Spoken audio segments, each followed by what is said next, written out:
This is actually the centenary to the day of the Mudros Armistice, which saw the campaigns against the Ottoman Empire come to a close, and that brought to an end a large amount of the campaigns that took place away from the Western Front, particularly those, of course, in the Middle East.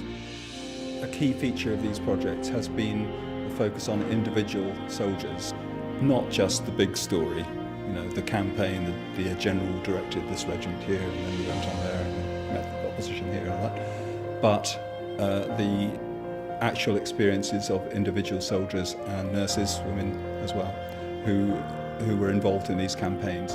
And you've actually got people to really engage with First World War history, and I think doing this like a locally based project, it's much easier if you can focus on an individual who lived in a house around the corner from where you live and some that you walk past, or somebody went to your school.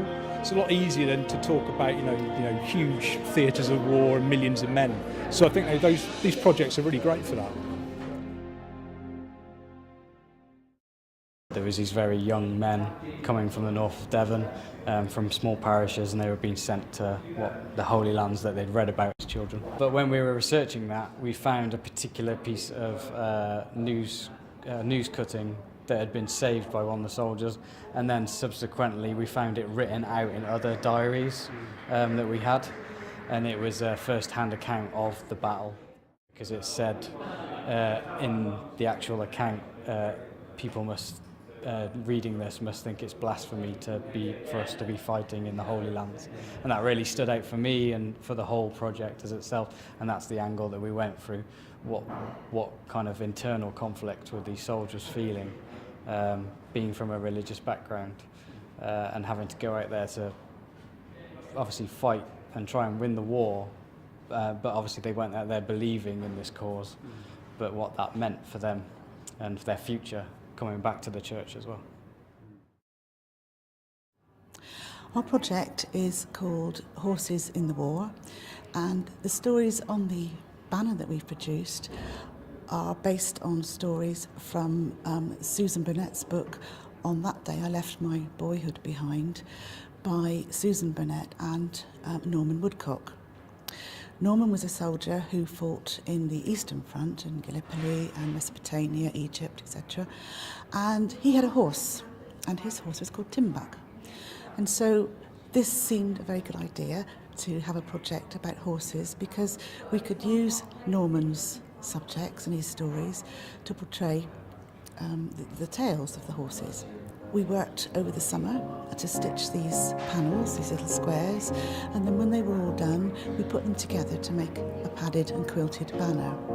They certainly knew a little bit about the Western Front, but it's been an eye-opener to all of us. And they learned about the conditions in that part of the world as well, the different terrain, the lack of water, the temperatures and the different diseases.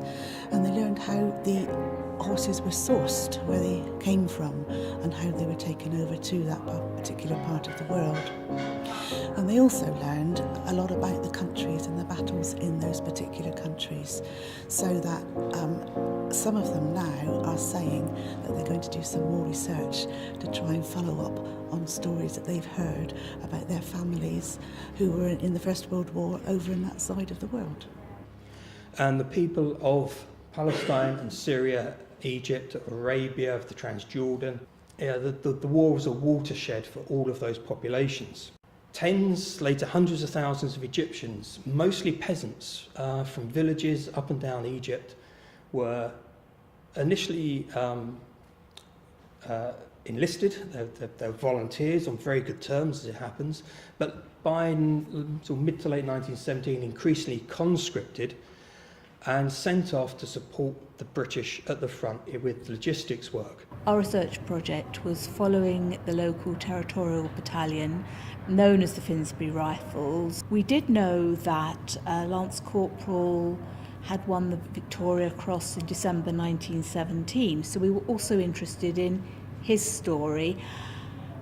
And what we wanted to do in the museum was make the story of the Finsbury Rifle relevant to today's Finsbury and Islington population.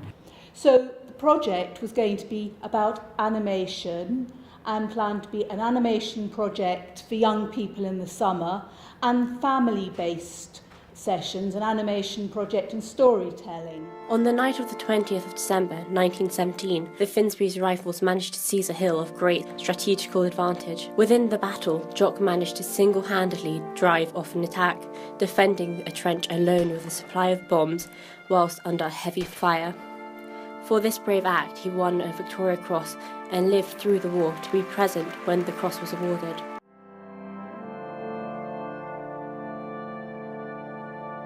Well, I've always been interested in these areas that were not on the Western Front. I mean, most of the research I've done hasn't focused on the war on the Western Front. I've predominantly done Salonika because I met one of my great uncles when I was younger, and he was in Salonika. I didn't know anything about it. I only knew about, say, the Battle of the Somme, and then found out that he said I was in Greece fighting Bulgarians rather than on the Somme fighting Germans. So that's how I got into it. And ever since then, I've been more interested in those aspects because they've always been overlooked. You know, family history is very sort of popular these days, and I think First World War, a lot of the records are available, so it's easy to research this stuff now. And I think, again, most people think that their relative was probably on the Western Front, but by research they found they're in Salonika, they're in Mesopotamia, they're in Palestine, etc. So that gets people to realise that the war's a lot wider. It's a proper global war, so it really is a world war, not just a European-focused war. It was something very dear to my heart. I'd, the year before, discovered a cousin, long gone, Cloris Drabble.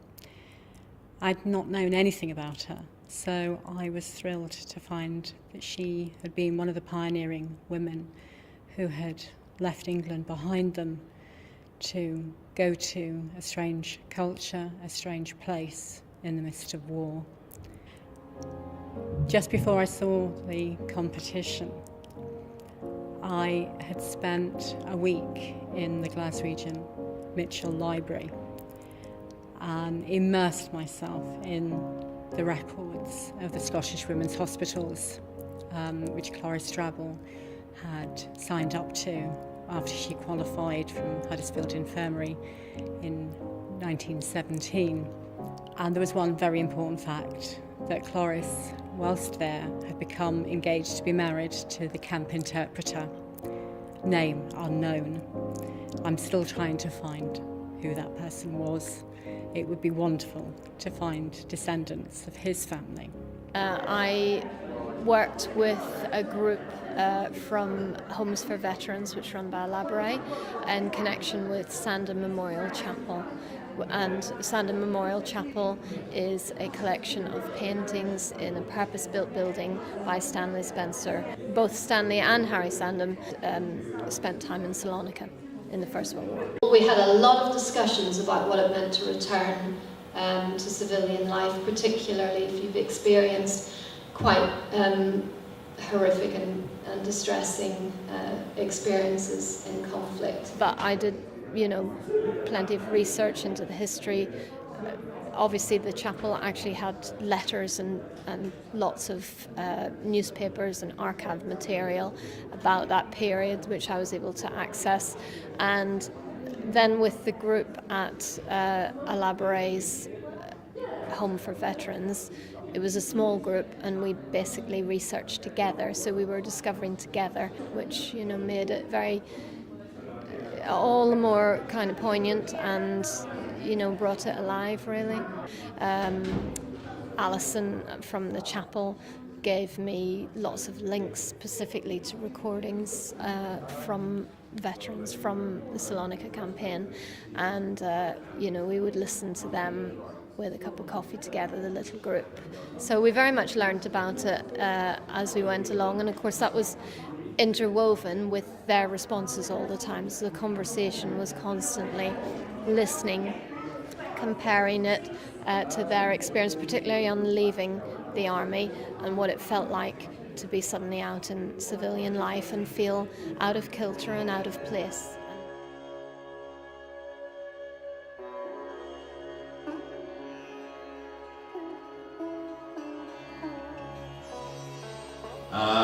On the right-hand side, one of these things which we were astonished to find was that the original attacks on the Hejaz Railway by Lawrence and the Arabs, and other British soldiers too, blew up railway tracks to stop the trains, obviously. And in one particularly famous area, which we investigated in the middle of this 113-kilometre stretch, yielded 10, 20 of these fragmented railway sections, railway lines. And there's two of those which you can see there.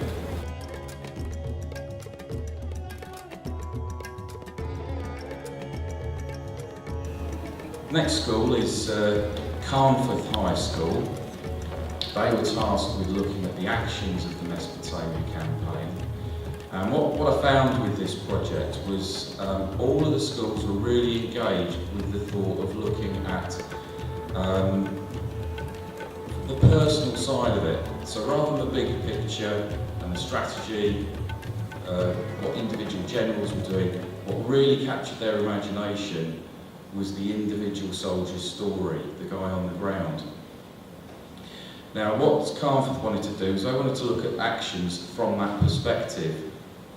So they very much used the Commonwealth War Graves Commission website. They identified 9 local soldiers through that, and they then narrowed it down to one who particularly captured their imagination.